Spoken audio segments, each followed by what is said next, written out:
اللہ سے کچھ فریاد کرتے نہیں اللہ بیٹے کی جگہ کچھ اور مانگ لے، لیکن نہیں اللہ میرے اپنے بیٹے کی قربانی تو دے۔ ابراہیم نے یہ نہیں کہ اللہ مجھ سے بیٹے کی جگہ کچھ اور مانگ لے۔ توحید کا درس دیکھو، لے کے جا رہے ہیں، لے کے جا رہے ہیں۔ یہاں اس سے پہلے حابیل و قابیل نے بھی قربانی دی تھی، لیکن قابیل کی قربانی رد کر دی گئی۔ حابیل نے جو قربانی کے لیے دمبا پیش کیا تھا، پہلے زمانے میں قبولیت کی دلیل یہ ہوا کرتی تھی کہ آسمان سے کوئی آگ اترتی تھی اور وہ آگ اس چیز کو جلا دیا کرتی تھی، تو یہ سمجھا جاتا تھا کہ یہ چیز قبول ہو گئی اور اللہ نے قبول کر لی۔ لیکن حابیل نے جب دمبے پہ چھری چلائی تو دمبے پہ چھری چلی نہیں، آسمان سے بھی کوئی آگ اتری نہیں۔ تفسیر کشاف، تفسیر قرطبی، تفسیر روح البیان، عربی کی تفاسیر یہ کہتی ہے کہ آدم کا بیٹا حابیل نے جو دمبا پیش کیا وہ دمبا زندہ ہی آسمان پر اٹھا لیا گیا، زندہ ہی آسمان پہ اٹھا لیا گیا اور اللہ نے اس کو جنت کے اندر داخل کر دیا۔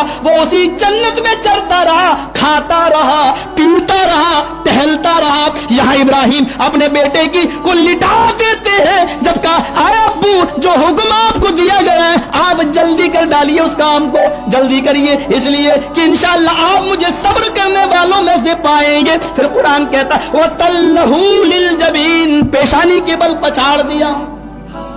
تیز چھری تھی، ابن قیم نے لکھا زاد المعاد میں اتنی تیز چھری تھی اگر اس چھری کی نوک کو کسی سنگ مرمر پر کسی پتھر پہ رکھا جائے تو اس میں بھی سوراخ ہو جائے، اتنی تیز چھری تھی۔ اس تیز چھری کو حضرت ابراہیم علیہ السلام نے اپنے ہاتھ میں لیا اور اپنے بیٹے کی گردن پہ رکھنا چاہا۔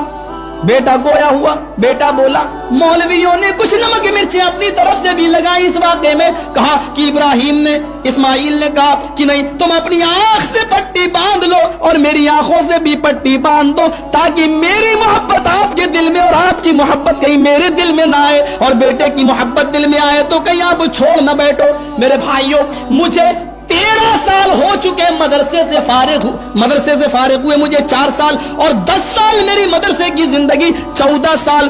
اگر آپ اس کو اٹھا کر دیکھیں مجھے 14 سال میں نہ بخاری میں، نہ مسلم میں، نہ ترمذی میں، نہ نسائی میں، نہ ابو داؤد میں، نہ ابن ماجہ میں، نہ بیہقی میں، نہ دارمی میں، نہ شمائل ترمذی میں، نہ موطا امام محمد میں، نہ تفسیر ابن کثیر میں ہمیں آج تک کوئی روایت نہیں ملی ہے۔ مجھے تو ضعیف بھی نہیں ملی، مجھے تو موضوع بھی نہیں ملی۔ اگر کسی کو ملی ہو تو بتا دے، اس کا احسان ہوگا تاکہ کچھ علم میں میرے اضافہ ہو جائے۔ اس لیے جو چیز مجھے ملی نہیں وہ میں بالکل نہیں کہوں گا، جو بیان کرتا ہے اس کے پاس دلائل ہے وہ اپنا ذمہ دار ہے، ورنہ من کذب علی متعمدا فلیتبوأ مقعدہ من النار، اور اگر نہیں تو رسول پر الزام لگانے کی بنیاد پر اپنا ٹھکانہ جہنم بنا لے۔ مجھے نہیں ملی، مجھے جو چیزیں مستدامت میں ملی وہ یہ کہ بیٹے نے کہا اے ابو جان میرے ان ہاتھوں کو اس رسی سے باندھ دو جس میں آپ کپڑے سے چھری لپیٹ کر لائے ہیں، کیونکہ جب آپ چھری میری گردن پہ چلائیں گے تو میں تڑپوں گا، میں پھڑپڑاؤں گا، ہاتھ کھلے ہوں گے تو کہیں میں گردن تک ہاتھ نہ پہنچا دوں اور آپ کے کام میں کہیں رکاوٹ نہ بن جاؤں۔ باپ نے رسی اٹھائی اور پیچھے سے ہاتھ کو باندھ دی۔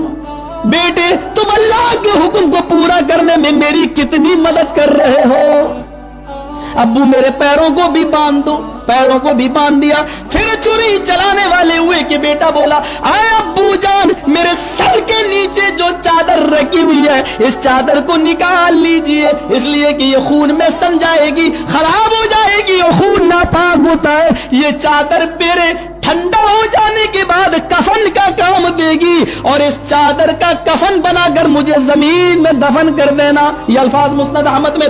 پھر کہا اے ابو جان میرے پیٹھ سے، میرے جسم سے اس کرتے کو بھی اٹھا لیجئے، کہیں میری ماں کو یہ ہدیتاً یا تبرکاً دے دیجئے، جب میری ماں کو کبھی میری یاد آئے تو اس کرتے کو دیکھ کر وہ مجھے یاد کر لیا کرے گی۔ میری ماں سے میرا ہدیہ سلام پیش کرنا۔ اس کے بعد میں میرے پیارے ساتھیوں ابراہیم علیہ السلام وہ سارے کام کرتے گئے۔ اب چھری بیٹے کی گردن پہ رکھی، جیسے ہی رکھی زمین کانپ گئی، آسمان تھرا گیا، समंदर के पानी की जुम्बिश बंद हो जाती है और दरख्तों के पत्ते भी हरकत नहीं करते हैं। तख्लीक आदम के वक्त एतराज करने वाले फरिश्ते भी ज़ारों की तरह रो रहे हैं और अल्लाह कह रहा है, ऐ फरिश्तों तुम क्यों रो रहे हो? फरिश्ते कहते हैं, अल्लाह आज तक इतना सख्त इम्तिहान तूने किसी से नहीं लिया। अल्लाह अब कह रहा मुस्कुराते हुए, ओ फरिश्तों, जब मैं दुनिया में आदम को पैदा कर रहा था और मैंने तुमसे मशवरा मांगा, तुमने कहा आदम को क्यों पैदा कर रहा है? वो तो दुनिया में खून बहाएंगे, फसाद करेंगे, कत्लो गारत गरी करेंगे।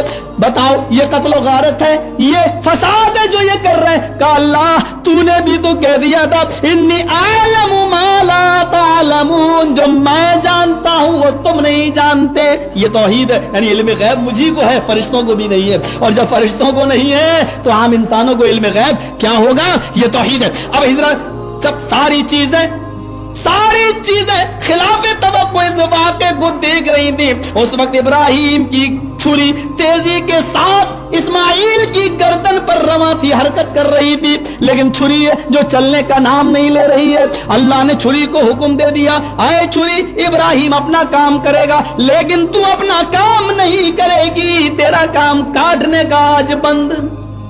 इब्राहिम तेज करते हैं छुरी, फिर चलाते हैं, फिर तेज करते हैं और तीसरी मर्तबा मेरे प्यारे साथियों, अलबानी ने, नासिरुद्दीन अलबानी ने इन जुमलों को सही करार दिया और यह हदीस मुस्नद अहमद में जैसी छुरी चलाई तो इब्राहिम की जुबान से तीसरी मर्तबा में जुमला निकला, अल्लाहु अकबर, अल्लाहु अकबर। इस्माइल जो छुरी के नीचे थे उनकी जुबान से जुमला निकला, ला इलाहा इल्लल्लाहु अल्लाहु अकबर। इब्राहिम और इस्माइल के जबान से निकलने वाले इन जुमलों को जब फरिश्तों ने सुना तो कहा अल्लाहु अकबर वलिल्लाहिल हम्द। अल्लाह को ये जुमले इतने पसंद आए कि जनाब मोहम्मद रसूलुल्लाह ने भी 1 तारीख से लेकर 13 तारीख की शाम तक इन्हीं तकबीरात से अपनी ईदगाह को मुज़य्यन किया। और चलते फिरते 1 से लेकर 13 तक बहुत से लोग 9 से भी पढ़ने के कायल हैं और उसकी भी रिवायतें मिलती हैं, लेकिन जहां तक मेरा अपना जाती मुताला हो सकता है कि मेरा मुताला नाक़िस और मैं वहां तक नहीं पहुंच सका, मुझे यही मिला कि 1 तारीख से लेकर 13 तारीख की शाम तक ये तकबीरात पढ़ते रहना चाहिए। ये अल्लाह के नबी को भी पसंद आई। अब देखिए मेरे भाइयों, इब्राहिम तो बार बार छुरी चला रहे, आवाज आती है, बस इब्राहिम ने जरा जंगल में आवाज देखी, ये कहां से आवाज आ रही है? जब आवाज पे कान लगाया तो आवाज आ रही थी, वनादैनाहु या इब्राहिम कद सद्दक़्त रुया इन्ना कज़ालिका नजज़िल मुहसिनीन। बस कर इब्राहिम, बस कर इब्राहिम, तूने अपने ख्वाब को सच्चा कर दिखाया। पीछे मुड़ के देख, पीछे मुड़ के देखा तो दुम्बा ज़िबा पड़ा है। यह सही वाकया है कि हजरत इब्राहिम ने दुम्बे पर छुरी नहीं चलाई, बल्कि छुरी तो इस्माइल की गर्दन पे चल रही थी और दुम्बा ज़िबा हो रहा था। ये बिल्कुल वैसे ही जैसे रिमोट मेरे हाथ में होता है, बटन यहाँ दबाते और हरकत टीवी पे होती है। मेरे भाइयों, हजरत सही यही है, वैसे कुछ लोग कहते हैं कि वो भी है, वल्लाहु आलम बिस्सवाब। छुरी चला रहे इस्माइल पर और दुम्बा ज़िबा हुआ, पीछे मुड़ के देखा तो दुम्बा ज़िबा है और ये वही दुम्बा था जो हाबिल ने कुर्बानी के लिए पेश किया था और ये जिंदा आसमान पर उठा लिया गया। एक लंबी मुद्दत तक ये दुम्बा वहां चरता रहा, खाता रहा, चूंकि कुल्लु मन अलैहा फान व कुल्लु नफ्सिन ज़ाइक़तुल मौत के मुताबिक इसको भी मौत के घाट उतरना था और इसको भी फना होना था। इसलिए अल्लाह ताला ने इसको इब्राहिम के बेटे इस्माइल को बचाने के लिए इस दुम्बे को भेज दिया और उसको ज़िबह कर दिया। ये वही दुम्बा था। मेरे प्यारे साथियों, ये है तौहीद का वो जिक्र कि इब्राहिम अपने बेटे को नहीं बचा सके और इस्माइल भी अपने आप को ये नहीं कह सके अल्लाह तू मेरी पूरी दुनिया में मैं ही मिला था। तसव्वुर कीजिए कि इब्राहिम अपने बेटे को ज़िबा कर रहे हैं। तौहीद सीखिए, देखते जाइए, आप हालात का जायजा लेते जाइए और यहीं से आपको अंदाजा होता चला जाएगा कि तौहीद है क्या। अल्लाह ताला ने नबियों को, तमाम पैगंबरों से अहद व पैमान सब कुछ ले लिया। आप यहां से अंदाजा लगाइए, आए नूह, आए आदम, आए मूसा, ईसा, आए ज़करिया, या सारे नबियों को अल्लाह ने भेजा तो भेजते वक्त कहा था, आए नबियों तुम दुनिया में जा रहे हो, अगर तुम्हारे जमाने में, तुम्हारी जिंदगी में मेरा आखिरी नबी अगर आ जाए, यानी मोहम्मद रसूलुल्लाह अगर आ जाए तो तुम क्या करोगे? तो तुम क्या करोगे? तुम्हारी जिंदगी में अगर मेरा आखिरी पैगंबर आ जाए तो तुम क्या करोगे? कहा अल्लाह मैं क्या करूं? कहा ला तुमिनुन बिही वला तंसुरुन्नहु, तुम सारे के सारे उस नबी के ऊपर ईमान ले आना और तुम उसकी मदद भी करना। نبی اکرم کے آ جانے کے بعد سارے نبیوں کی شریعتیں منسوخ، نبی اکرم کے آ جانے کے بعد نبی کی امتیوں کی شریعتیں چلیں گی۔ تصور کرو، ارے کہنا ہی تھا تو اپنے آپ کو